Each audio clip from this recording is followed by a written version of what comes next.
Welcome back to the MovieBabble podcast, and it's been about 5 to 6 weeks since we met and spoke about some award stuff, but a lot has happened since then, most certainly.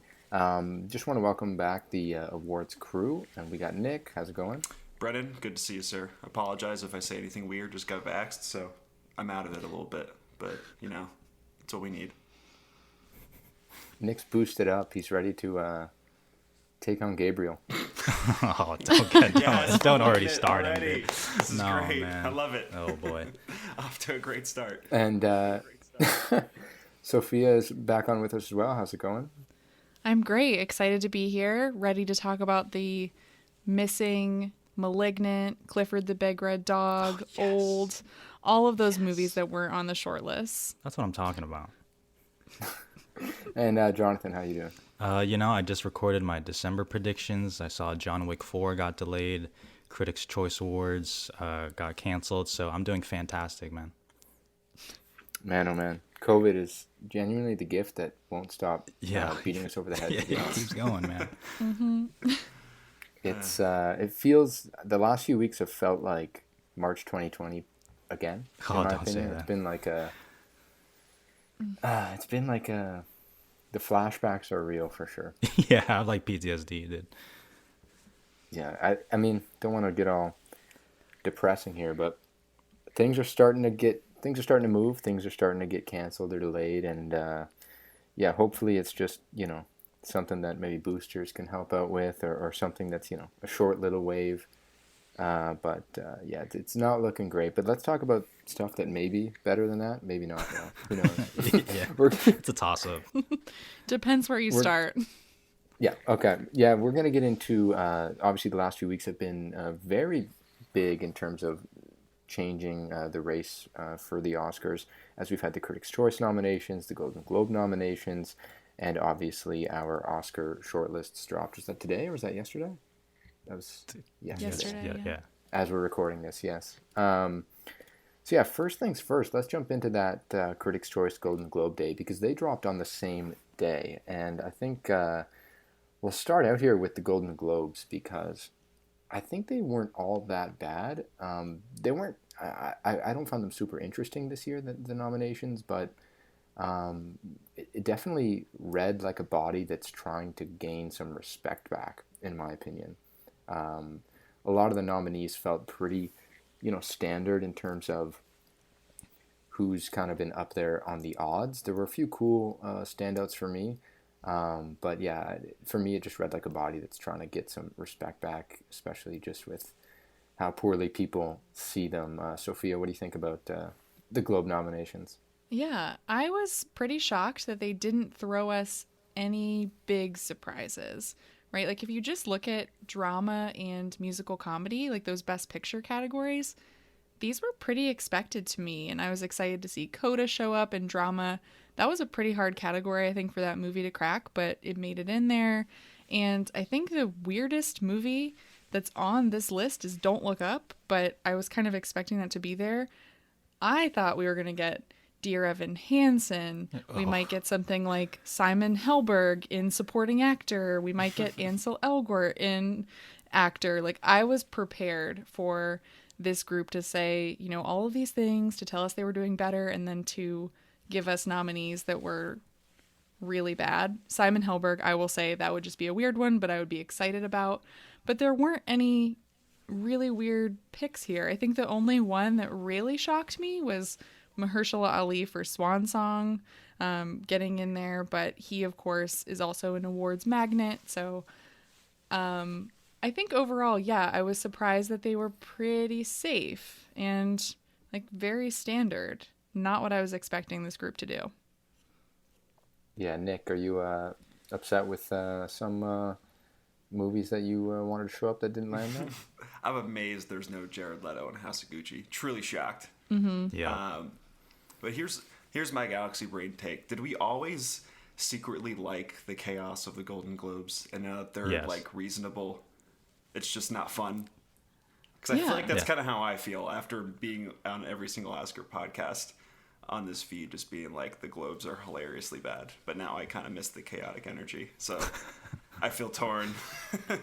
I mean, luckily they're looks like they're trying to address like awful stuff that's gone on in the body for years, so that's great. But yeah, I feel like weirdly I feel nostalgia for a Jared Leto Little Things nomination from last year.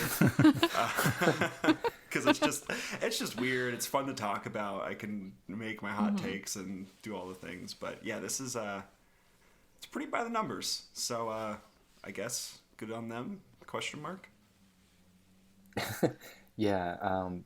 To me, I don't know if you guys 100% agree here, but I feel like they just pulled up Gold Derby odds and just said, yeah, we'll go with that as their nom. Like it almost read like that. Jonathan, what's your take on the Globe noms? Yes, surprisingly decent. And we're gonna talk about this, but I mean, compared to the Critics' Choice Awards, the Golden Globe nominations were pretty inspired, if you ask me. Even if I don't even agree with it, Mahershala Ali in Swan Song, which Sophia mentioned, is already crazier than anything the Critics' Choice did. Maggie Gyllenhaal was nominated in director. Some movie that I respectfully have never heard of, My Sunny Maud, whatever, like beat The Mitchells versus the Machines in animated, which is absolutely... You can't even click on it on Wikipedia. I've never even heard of that movie. But, and then like The Worst Person in the World missed and Some Things Missed, but honestly, like I thought it was like pretty solid, to be honest, especially with the absolute gray beige wall of a nomination that the Critics' Choice were. Yeah, and we'll get into that for sure. I know, Sophia, you're a big Annette person, so no Adam Driver, but Marion Cotillard there. That was kind of a surprise, in my opinion. It's absolutely insane. How do you nominate Marion and not nominate Adam? I still think, I mean, if I had to pick a performance for Best Actor this year, it's Adam Driver and Simon Rex for Red Rocket. Like, I would go there, right? I want the craziness. I want, like, the complete, fearless, unhinged man, right, to get in. But yeah, I'm shocked he didn't make it here, especially because she did. But I am happy she showed up. We'll get to the shortlist later, but I really hope Annette has a push. I will be pushing it all season, even if it is just for song. But yeah, I think I still had those old Globes in my mind when, they nominated Sia's music last year, that maybe Annette could be this year's music, even though it's obviously a better film. But yeah, sad to see Adam not here. Very surprised by it too. Yeah, speaking of just that old Globes, I was really thinking, puke in my mouth saying this, but I was really thinking Ansel Elgort was going to get in. Oh, yeah. I was like pretty confident in that. Like, oh, yeah. I think Dear Evan Hansen, I thought that was more of, on the fringes. Like, that's something that, could be typical Globes. It could happen. But I really thought the Ansel Elgort thing was like a sure thing to get in here. But he didn't get in, which is kind of cool. And instead you got Cooper Hoffman probably in there as maybe the spot that Ansel may have been in, or Anthony Ramos, two people that, they've been kind of being on the outside looking in terms of nominations. So it's kind of nice to see them get in there. Yeah. Yeah, I think. Yeah, sorry, go ahead. Go ahead. No. All you, brother. All right. I'll jump in here. Yeah, I think the one thing I was surprised about was Anthony Ramos, because I feel like In the Heights came out so early. We haven't been talking about that film for a really long time, and it didn't do well. And I feel like In the Heights and maybe Nightmare Alley are like the only two movies that underperformed that actually got the box office like stank on them a little bit. Because I feel like King Richard, like no one saw that movie in theaters, but it had HBO Max, so people are like, maybe. But then they didn't make that same case for In the Heights. Very weird. But anyway, yeah, that one, I thought that was a really interesting pick. And I think the only other one that I'm like kind of shocked about is Ben Affleck for The Tender Bar and Best Supporting, which is like fine. Like Ben Affleck and more things, like that's hilarious to me, sure. But yeah, that was just a very interesting choice. Well, and with Ben Affleck too, there was that glorious moment when Snoop Dogg paused after saying Ben Affleck, when I swore he was going to say The Last Duel and I was going to be thrilled. But of course he said The Tender Bar instead, which I haven't seen yet, but I would fully support a Ben Affleck nomination for The Last Duel instead. Oh, me too. Can we just talk about The Last Duel instead? Right. Yeah, change topics.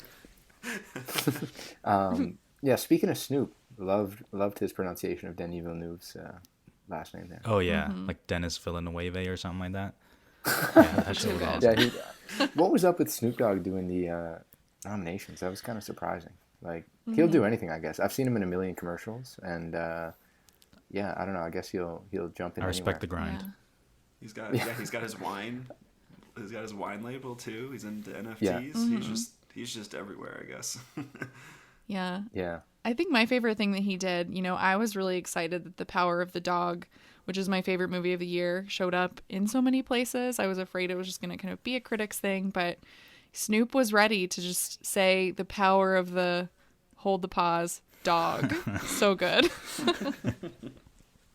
Oh my. Yeah, just jumping into that as well. I think certainly these nominations here was where you really saw the power of the dog kind of assert itself outside of critics groups. Like I think it got 7 nominations, tied with Belfast for the most. So yeah, Jonathan's putting his head down there, head in his lap. I just don't. I really don't understand the Belfast thing. Like I try so hard. I really don't understand how Belfast is gonna get like so nice. 10 Oscar nominations. It's such a nice, lovely film. It's just oh so my wonderful. God, dude. You can't. don't understand a string of scenes sewn together loosely that opens with a color shot that looks like a Windows screensaver? No. With no shot composition, like I really at don't. all. Yeah. Dude, when Belfast gets like 10 Oscar noms, like I don't know, that might be my breaking point, dude. I don't understand it. I'm definitely higher, I guess, on the movie than you guys. It's not my favorite of the year or anything. It's not my best picture pick, but the one thing that I will absolutely lose my mind over is if it gets a production design nomination. It's happening. Those sets it's happening, dude. It's going to happen. I'm telling you. The sets look like a school play, like a middle school play. Yeah.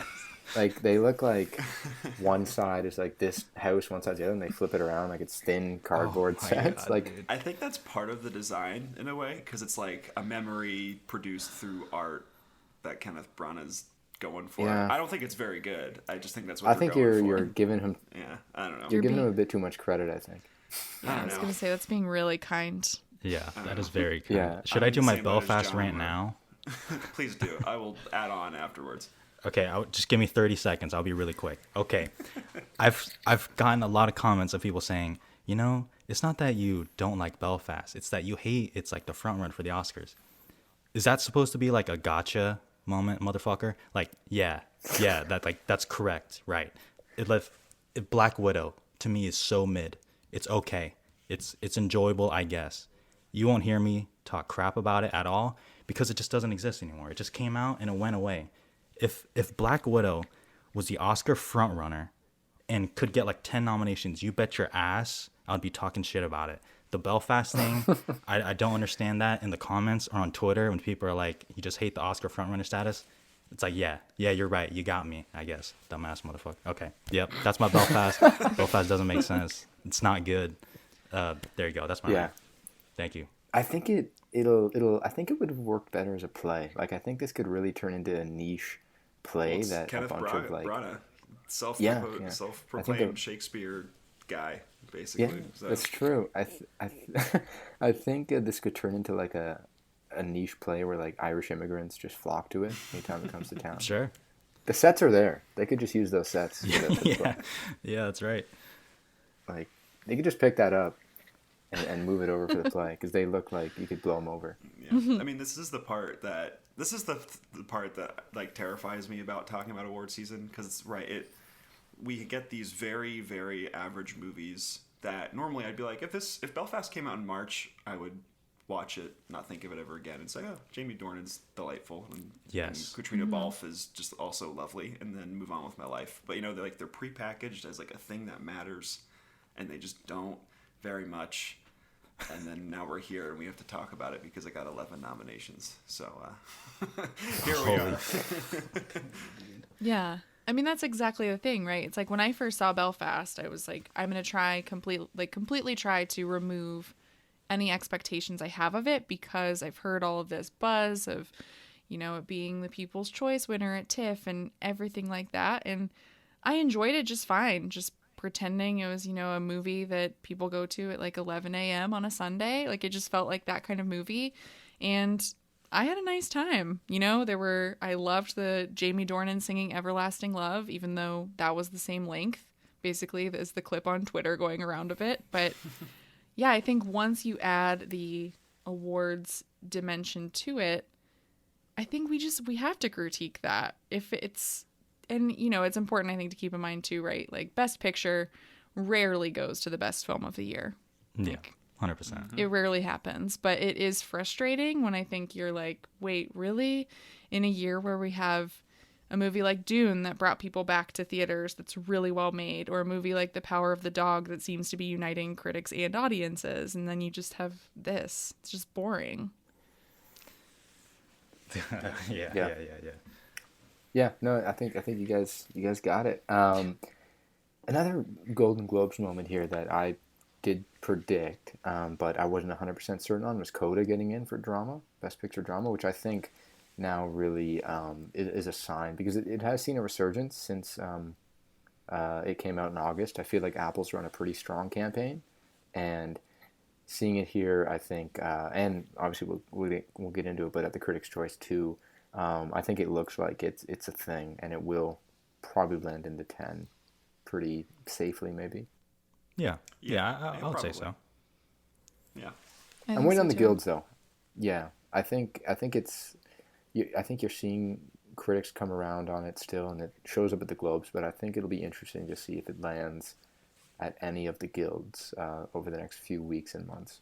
Yeah. I think the place to watch with that movie too, Troy Kotsur is building a lot of buzz in supporting actor, and I could see, he's just such a lovely person in interviews too, very personable, and I love his performance in that movie, so I could definitely see that being kind of the main place to award this movie or to nominate it. So I think if he continues to be strong, that's a good place to look out. Yeah, no, 100%. So that's the Golden Globes, and I think it's pretty safe to say it was, safe. I think that's the perfect word for the Golden Globes this year. Now, just moving over to the Critics' Choice, who are probably even more safe, sadly. I think we have to rant a little bit here, because I think every year the Critics' Choice gets increasingly worse, maybe. I don't know if that's fair to say, but this year was definitely bleak, because I don't know, you want to see flavor from this award show. This is the one where you'd expect them to stand out. You'd expect them at least to a little bit step out of the comfort zone. But Belfast led nominations with 11, and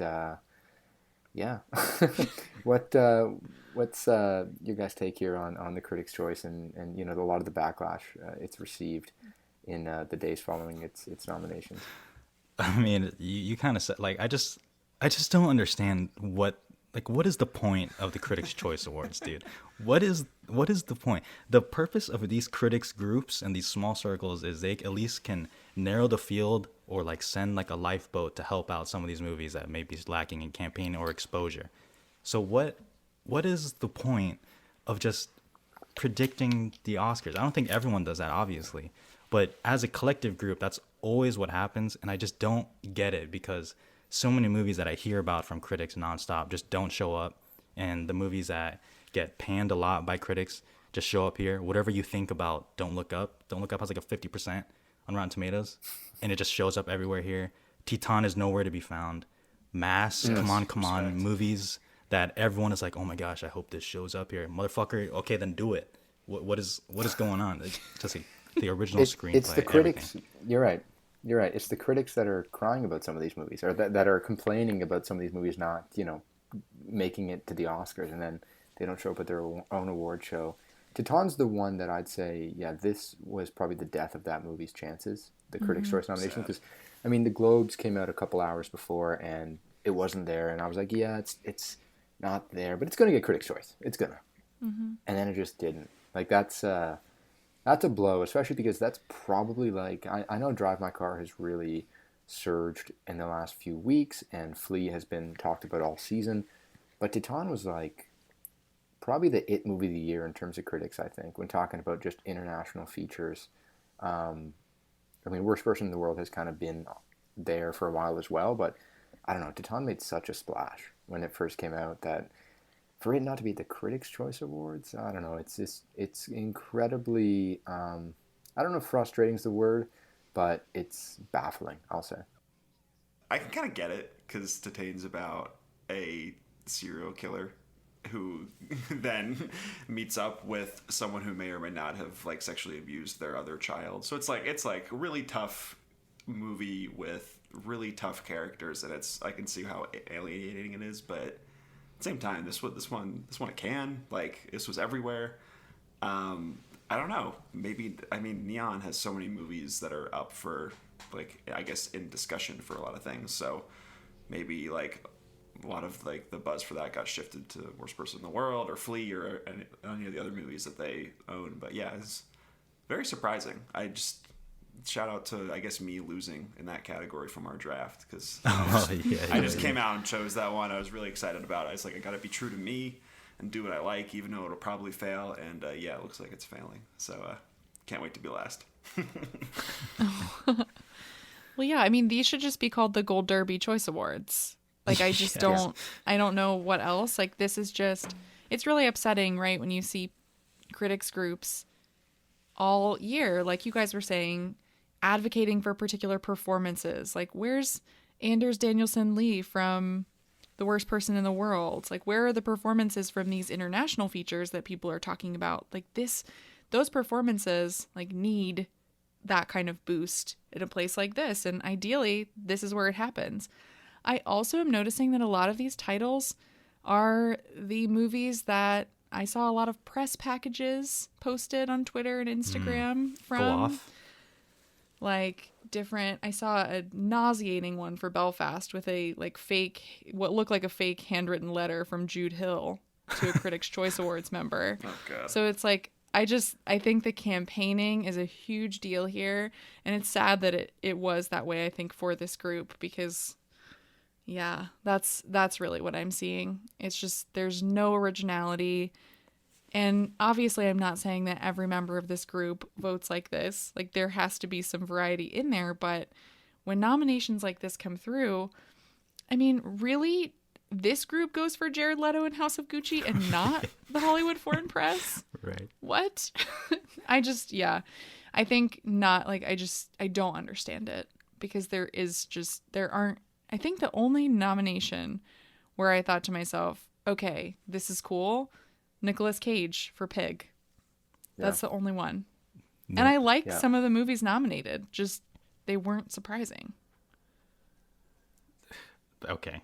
So, we're not going to go through every category, obviously, but, like, oh my God, the supporting actor, you just said it. Okay, so we got the two Belfast boys, because they just have to come as a fucking package, I guess. You can't nominate one without the other. Troy Kotsur is fine. Cody Smith-McPhee is getting in. And then, like, Jared Leto and then J.K. Simmons for being the Ricardos. That shit, like, blows my mind that is what we ended up with. Original screenplay might be the most boring category I've ever seen in my goddamn life.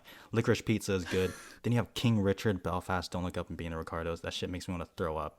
I don't understand what is this, dude? What is this on my phone? I can't. Like, I don't know. I saw a great tweet. It was saying, "Where's the uncut gems?" You know, like that year they went for that movie quite a bit, and that made sense, because, I mean, you'd think maybe in this year's case, like, maybe you'd think Spencer would be a Best Picture nominee here at the Critics' Choice Awards. I don't know. The original screenplay category is quite boring, as you said. It's just it's a pain to look at.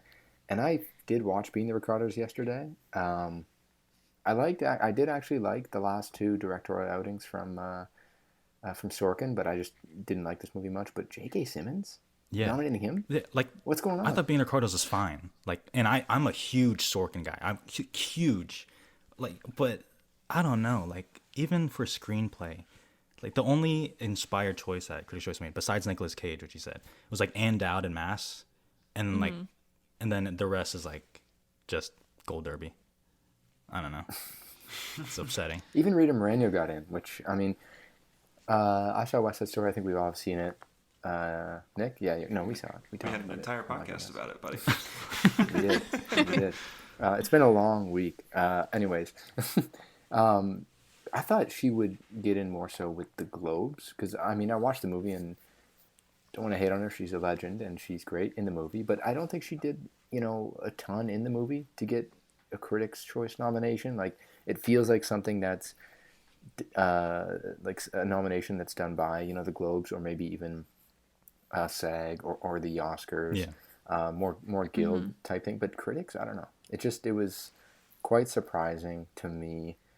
It was like I wouldn't. She didn't have a cameo performance, but it was like a long drawn out cameo. Like she got to sing in one scene, and she had like a couple moments. It's two really good scenes, pretty much. Yeah.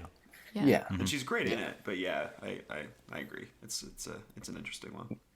Maybe they're just looking at her. I mean, she just turned 90, right? So maybe they're saying 90-year-old pulling that off. It's really? It's definitely like a tip of the She cap just turned to 90, a yeah. legend Last- kind of thing. So Yeah. Yeah, but you don't like it. Yeah, that's the thing. Like, for me, I don't expect that from this body as much as I do with other ones. Yeah, fair.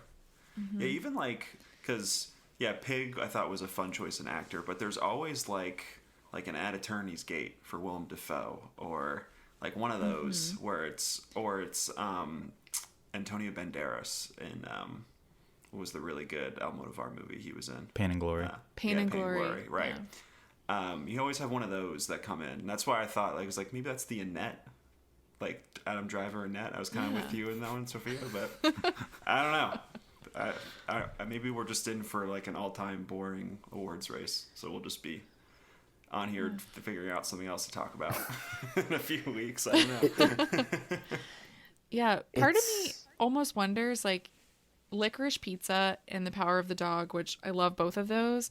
I almost wonder if this group was like, okay, we're good. Like, those are the critics' movies. Like, as long as we get those, then the rest, we just want to predict what's coming with the Oscars. I don't know. I just, like, Passing was another one that I felt like I saw a lot of people advocating for, especially the performances by Ruth Negga and Tessa Thompson. Where is that missing? The Globes. The Globes recognized. Right? I know. Like, Yeah, crazy. Globes. The voice of reason. That's when you know things are really weird. Yeah. But right. Yeah, it's just, I feel like we are in for maybe a boring season. Yeah, which is kind of painful too, because I feel like the build up to the fall was really exciting. Like, I think it was a pretty I think there were a lot of question marks before we really hit the last like 3-4 weeks or so. Like, when we first did our draft at the end of October, I think we were like, I was super confident about Macbeth. Like, that's where things were back then. And things are a little different now. That movie's like nowhere to be seen here, pretty much. It's got a couple nominations, but yeah, it's I really want to rant right now again. Do it. Go off. The fact that The Tragedy of Macbeth is not in production design and Belfast is, wants me to like stop talking about award season forever. Holy shit! Yeah, you're right. I didn't even realize that. That is, Oh my god, that is disgusting. Oh my From god. the critics, right? We're getting everything From out the in critics. this pod. This is good. It's like a therapy session. Yeah, this is you know? therapeutic. Yeah.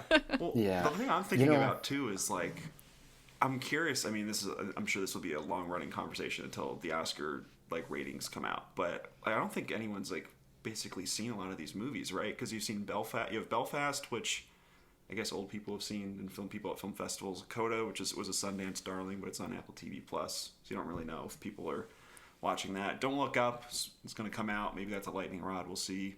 Dune, people saw. King Richard, nobody saw. Licorice Pizza is still rolling out into theaters. Nightmare Alley, nobody saw. Power of the Dog has been a surprise, I think, on Netflix. Tick, Tick, Boom. I don't think I've heard anybody talk about that movie since it came out. And then West Side Story was a big flop. So it's like, I don't really know. Are people excited about these choices, or are they just were they like the prepackaged, like, oh, Prepackaged, dude. Jude Hill gave me a really nice note, so now Belfast wins Best Picture.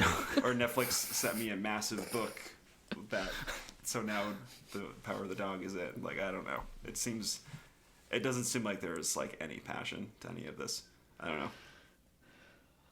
Yeah, it's tough. I think a lot of it is got to be the pandemic, and I think the I don't know if I would say streaming fully, but I think having things on different services as well is a factor sometimes with accessibility even. I mean, I know buying a ticket to the movies is more expensive than, a month of a certain service, but I don't know. I feel like things are really split up sometimes, especially as of late, and you don't know where to see everything. But I do feel like there are a few movies on here that have been seen. For me, it's really looking like Dune and The Power of the Dog, and I think Don't Look Up's gonna that movie make a will big do Netflix well. splash. Yeah, I think it's gonna make a big splash on Netflix. Ugh. Sophia's sticking her tongue out. What's up? Not a big fan. No, I think if Don't Look Up gets nominated for Best Picture, it will be the worst nominated film of the century. Probably. Whoa, okay. Whoa, damn. Green Book For does me, exist. for Green me, Book does exist. I- Just throwing that out Green there. Book was bad, but Don't Look Up is the first movie I've wanted to walk out of in a long time. Wow. Oh, damn. Wow. That's Bohemian Rhapsody for me. Oh, I forgot about that one. Don't Look oh, Up is God. better than that one. Come Best on. Huh? editing. Yeah, you're right. Okay. I'll give you that. Okay, cool. Yeah. Damn. Yeah, I mean, I don't know. I do feel like with the cast though, and that being on Netflix Christmas Eve, I think that's one that will probably draw a lot of eyes. I think on Netflix, but it is. I don't know. I think Nick, you bring up a great point here with a lot of these nominees. I was surprised though with The Power of the Dog. It did land number one on Netflix when it came out, so that was a win for humanity, I'd say. The audience score is going down on Rotten Tomatoes though for The Power of the Dog. I will say, it's starting to hit I think it's in the 60s now. Justice for Bronco Henry. What are we doing here? Yeah, I mean, Jane Campion's not a handholder. Like, she definitely leaves a lot up to the audience, which is something I really love about her films. But I've been, I think, just really surprised with how well it continues to do, and just the fact that people are watching it, even if the audience score is dipping. I don't know. I'm very hopeful. Licorice Pizza is my other one that I need to do really well. Yeah, that one I'm interested in because it's going to be more widely seen in a few days. And I really want to see if the Licorice Pizza backlash surfaces to anything. You hear a little bit about it, and I just want to see if that goes anywhere. Even though I think it's kind of dumb, but, people feel how they feel. Yeah, I'm looking forward to it. Christmas Day, big day. I know it's not going as wide as it was supposed to, though, which might be I feel like that was kind of a saving face decision. Like, they don't want to put this thing out in 2,000 theaters and make $4 million. But if you put this thing out in 700 and still make 3, it looks better. Like, it looks, But I don't know. I'm quite excited for it, and I think it'll make a bit of a splash in terms of I feel like they've really blue-balled enough people, to be honest. Like with this this very limited month of holding it in just New York and LA, and they had a few pop-up showings throughout, but I feel like there's definitely some hype, but mostly I think it's a film nerd thing. Probably. I do want to say Bradley Cooper and Licorice Pizza is better than the top 5 nominees for supporting actor, so I just want to put that out there.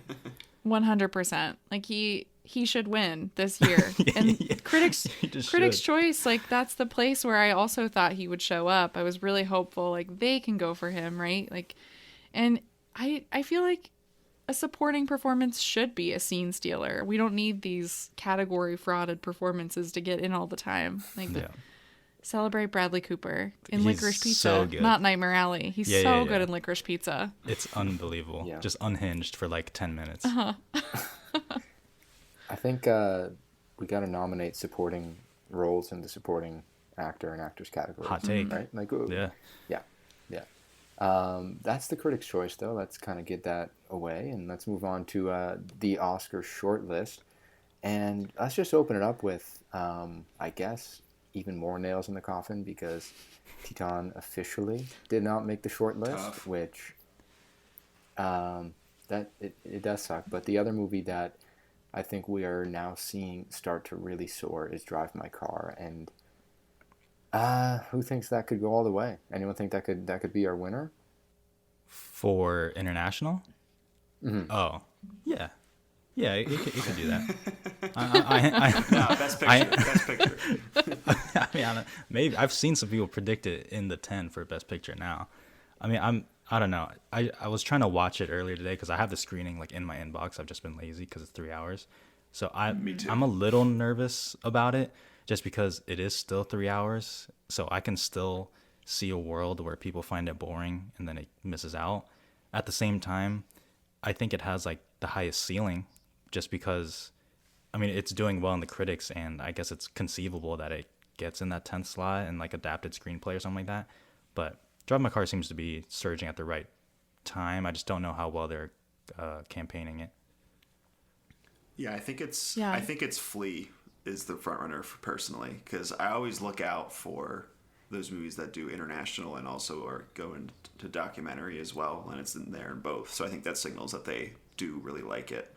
I think worst person in the world is just such a, it's not a crowd pleaser, you know, because the end of that movie just like rips your guts out. But it's like very like, it's so good and it's so watchable, and I think it's very inviting. I would say, you know, it's like I feel like Drive My Car, it's more of slow cinema, which is I think tough and for a lot of different people. But I think that one just, you know, you just show that to anybody, they're like, wow, that was a terrific movie. I think the weirdest thing is that Spain, I just can't get over that Spain didn't pick Parallel Mothers as their movie, and they picked The Good Boss. That just doesn't make much sense to me. I don't know. Yeah. I mean, I'm sure they're very happy that they got in, because after everything that Parallel Mothers has been getting, you know, Penelope Cruz winning actress in some places and that score landing in other categories, they have to be very happy. I agree with you, though. Like, no idea why this is here. I also have heard that it isn't very good. I haven't seen it, though, so I can't comment on that. But yeah, I feel like Flea is so interesting because it can appear in so many places, and it is kind of hitting in those places, right? Like animated feature, documentary. I think it can do really well, and it is a much easier sit than Drive My Car. Drive My Car rewards a lot of patience, and you have to, you know, it's great, but it is long. And I'm just curious. I think would call it the front runner just because it kind of came out of nowhere. I feel like when it won Best Screenplay at Cannes, everyone was still just so like wrapped up in Titane winning the Palme d'Or and Julia Ducournau and everything that went along with that. So I think it was kind of sneaking up on it, and we didn't really see it coming, which is really interesting. But I do think this movie and maybe A Hero for Farhadi have the best chance of cracking other categories, specifically screenplay. I know we do look at director as being a place where, you know, maybe they will spotlight an international nominee and will kind of kick out someone who we've seen all season. So I think Hamaguchi is probably most likely there, but I'm still not quite sure about that. I think we have to see guilds. Yeah, we got to kick out Brana. Yes, Brennan, yes. Yeah. Yeah. The fact that look out for more... A Hero though, because I think that's Yep. the prime. Prime is, I mean, that was big with Cold War a few years ago. Mm-hmm. Oh yeah. Good point. So they tend to get a lot of like, they got Bezos money, so they're good. They're good for it. But you know, they tend to throw themselves behind some of these projects and surprise some people. So, and also A Hero is a terrific movie. If anyone hasn't seen it yet, it's a really good movie. So I do look out for that one. Yeah. Yeah, it's just still mourning the loss of Titane, though. Too bad. So Anyways, tough. I think it was So always a tough. pipe dream, though. I was never convinced that it was going to make it to the Oscar 5, just because, like, Yeah. when people started saying it, I was like, no way. And then it started getting some critics noms here and there, and I was like, maybe, but no. It was something that the moment I watched it, I'm like, no way this is ever going to happen. So I guess I was right. Yep. I'll just enjoy it by myself in the corner, I guess. That's all. Without subtitles. Right, exactly. Yeah. I just got to go on, I wouldn't call it a rant, but We're all getting Everyone's go for ranting it. today. Today's Let's go. today's Go the for day. Yes. for me, I think one of the biggest losses here is in the visual effects category. No, the Suicide Squad, which, in my opinion, I don't think it's a winner. Like, it's not a movie that I'd be rooting for to win this category, but you watch that movie, and in my opinion, it's some of the most seamless visual effects I've seen, period, in a, modern comic book movie or just blockbuster in general. They're just, the movie looks so good. There's not a single shot, in my opinion, that looks like full-on green screen to me, even though the third act goes nuts. And usually when third acts go nuts in these blockbusters, it becomes kind of, a little bit shoddy. I don't want to call anyone out, but I think Shang-Chi and Black Widow have some issues with the third act visual effects. I won't call anyone out, but... those two movies to me look pretty poor in the third act. But I don't know, the Suicide Squad, there was one scene where, I don't know if anyone remembers, but Harley's just running and she's about to jump with the spear up into the, I'm going off here, but lovely starfish. Continue. That scene should look awful just with everything that's going on. There should be like screenshots taken from that scene put on Twitter where people going, "Oh, this is the worst scene ever." The visual effects or something. It just looks so good. And for it not to be here, but all 4 MCU movies this year to be here, I don't know. It's just a strange thing. And Free Guy's here. Wow. And Ghostbusters. I agree with you. I think the Suicide Squad has great visual effects, to be honest. King Shark, man. Justice for King Shark. He looks so good. The I don't know. The lighting, it's just so good. But, yeah, at least I got Kong, though. So, happy with that one, man. It always comes back to Kong for Brennan. Oh, yeah. Oh, my God, that's so funny. This is one of your random movies that you love. Yeah, that's right. I'm just a big King Kong fanatic in general. Okay. So, yeah. No Green Knight here either in visual effects, which I didn't really expect, but tough. I mean, that kind of sucks. Yeah. I expected it more in sad makeup. one. Just all of my favorite things, just nowhere to be seen. It's just, it's tough for my personality. I feel like VFX and sound for me were just really uninspired. I was expecting at least like 2 movies a piece on these lists to be like, oh, okay, The Green Knight, amazing. Like they usually love talking animals, and there's a beautiful talking fox in The Green Knight. Like maybe they'll put that there.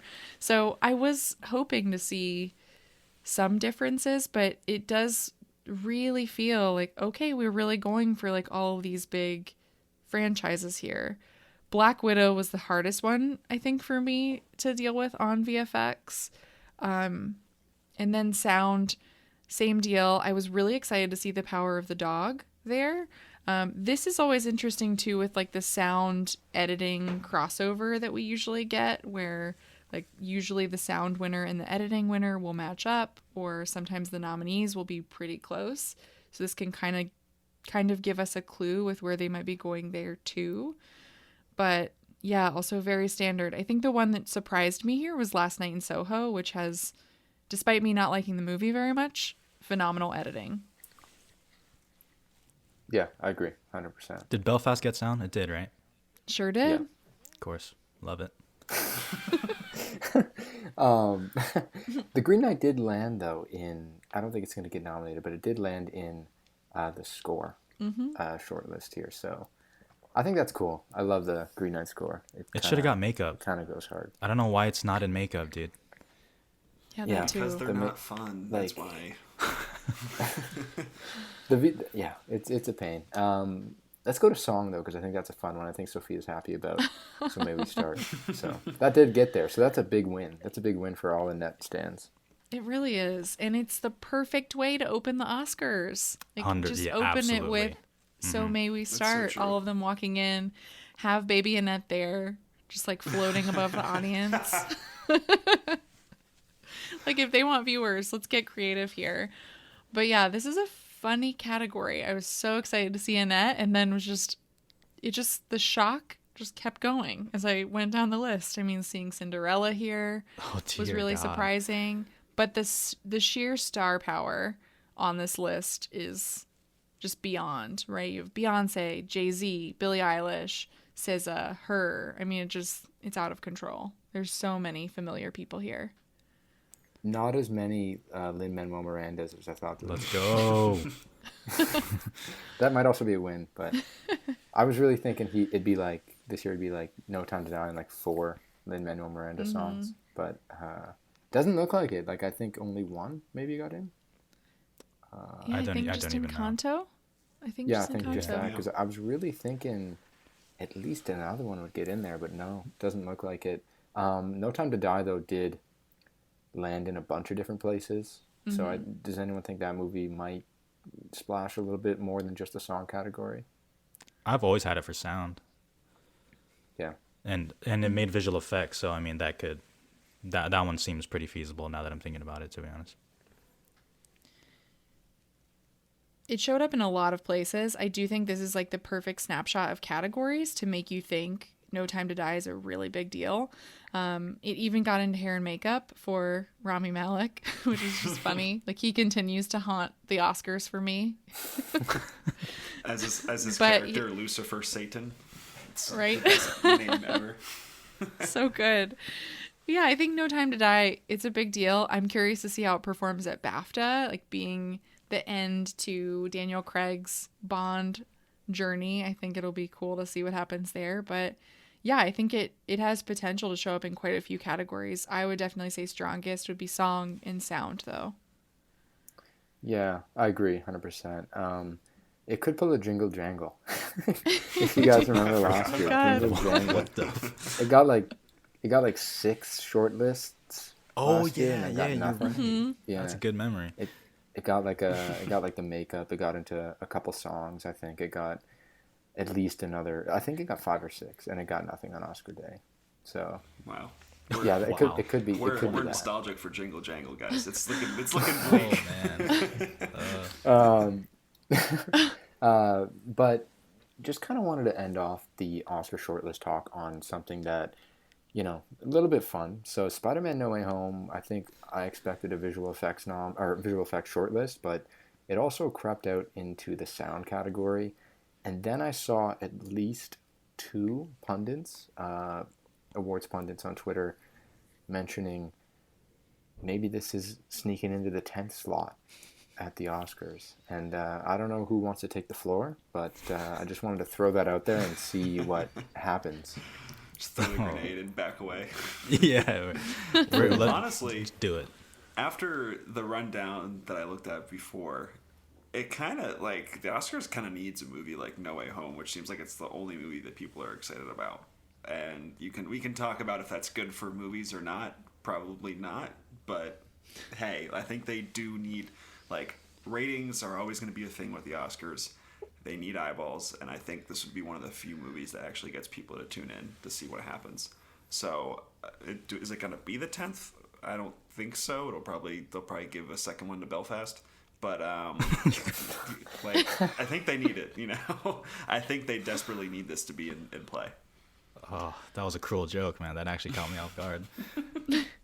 Oh man, I'm proud of myself for that one. That was off the noggin. Yeah, okay, so, I'm not trying to take credit for anything. I'm just saying, I tweeted this out like a few weeks ago. Not everyone jumping on the bandwagon. That's okay, though. I don't think it's going to happen, obviously. But, like, it's still not impossible. It's not impossible. Because no one had it in, like, any other shortlist besides visual effects. I mean, didn't PGA nominate Deadpool one year? So, I don't know. I just think it could happen, and especially just like throwing a bone for like, hey, thanks for saving movie theaters, especially in this December, and like breaking records.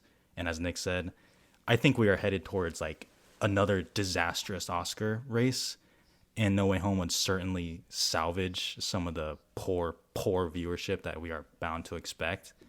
And on top of that, let me just say, if it gets picture, which I don't think it will, but if it does, I also tweeted this. And I got clowned on a little bit. So Willem Dafoe should just get nominated for Best Supporting Actor as the Green Goblin.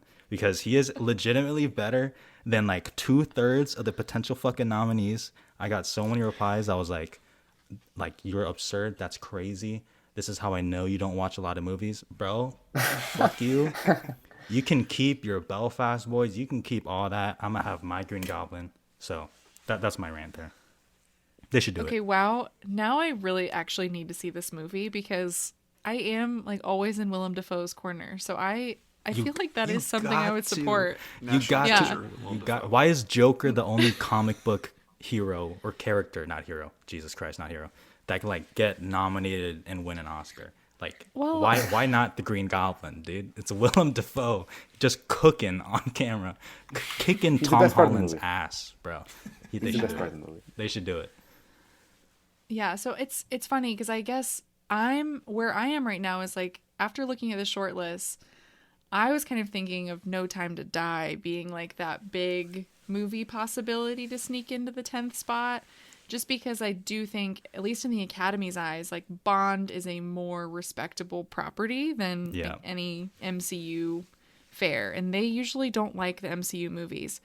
But what I think is kind of interesting is that, you know, if we think back to what actually made the Academy change, like go from 5 Best Picture nominees to more, was when The Dark Knight was shut out, like when it wasn't nominated for Best Picture. And now we're seeing like, okay, we're back at 10. Like, could they nominate a comic book movie? Like, could this be kind of them, not that they're like that, you know, not that they look back at their own behavior that often, but like, could this be kind of a way to make good on that? I mean, The Dark Knight is by an auteur. It's a much more, you know, it's darker, it's more serious. It had these incredible performances in it, but I don't know, who's to say this movie can't do it? I don't have it doing it, but I think it'd be kind of fun.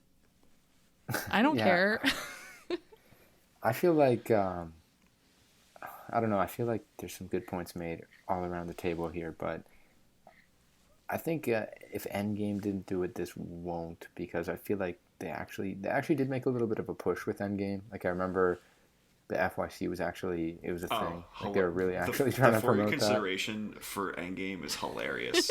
Like, every still in it is like, it makes it look like it's a Sundance drama. It's the funniest thing. It's so, it was so good. It just, I don't know, that was one that I think if that didn't get out of just, like, that movie was stuck in just the VFX category.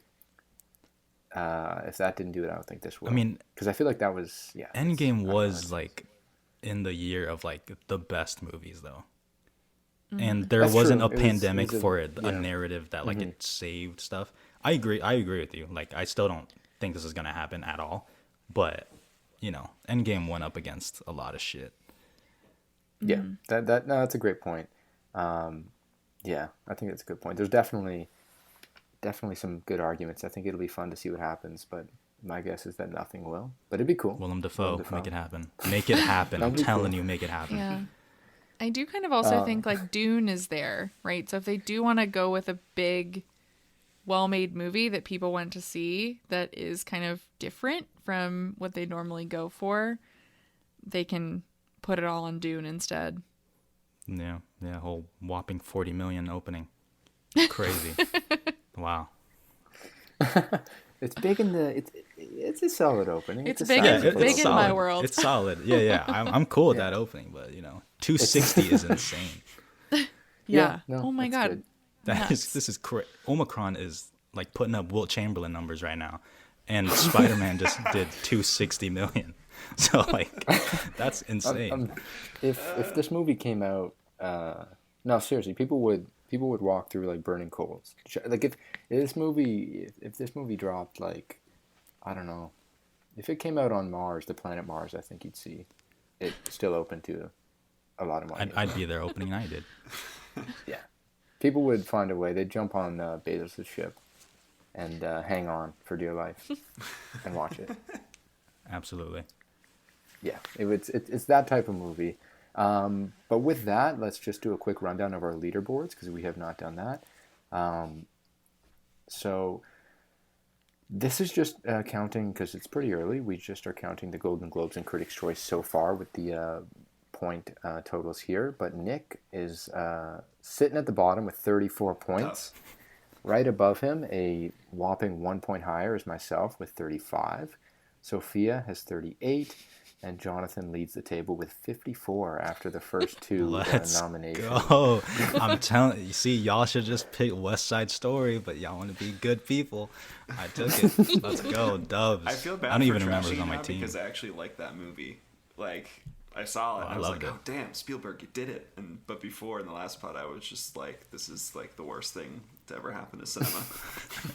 Yeah. So I shouldn't have doubted him. It was good. I don't even remember who's on my team, to be honest. Yeah, I'm gonna shout out the highest point getters here from each team so far. We have Nick's leading with 14 for Licorice Pizza. That's your top movie right now. Sophia, Dune's got 15 points for you. That's a big one. For myself, The Power of the Dog holds at 19 points, and then Belfast for Jonathan's got 20 points. I have Belfast? Oh, I forgot you had Belfast. Oh, forget everything I said up to this point. Thank you, Belfast. Just edit it all out. Get those 12 nominations for the Oscars. That makes this whole podcast a lot better. The fact that you just made that realization. Holy shit. That makes it so much better. I did not realize I had Belfast. But then you got West Side Story at 17 points right behind it too. So you got two big players. Damn, Kenneth Branagh, let's go. With that though, that'll be it for today's podcast. We'll be back definitely in a few weeks. I know everything's getting moved award season wise, so we might be back a little bit later than I would have hoped, but hopefully the schedule holds and this doesn't shift the entire season and we have the Oscars in August or something like that wouldn't be ideal. Oh god. Oh, don't even put that out there. We could just talk about like the Northman instead for the next 5 yes. months. Yes. Just talk about, Speaking of Willem Dafoe. Just talk about Skarsgård just catching a spear. Like, I'm here. Like, Northman Pod. That 5 trailer hours. that trailer should get 10 nominations, to be honest. Absolutely. At least 2 nominations for Bjork too as well. Yeah, Bjork doing great stuff in that trailer. Fantastic. And with that, as always, you can check out our content on our Facebook, Twitter, Instagram, everywhere. And check out all stuff at themoviebabble.com. We'll be back next week with the regular show, talking, more of the Christmas movie season, probably a little bit of Don't Look Up as well. And yeah, until next time, thanks for listening.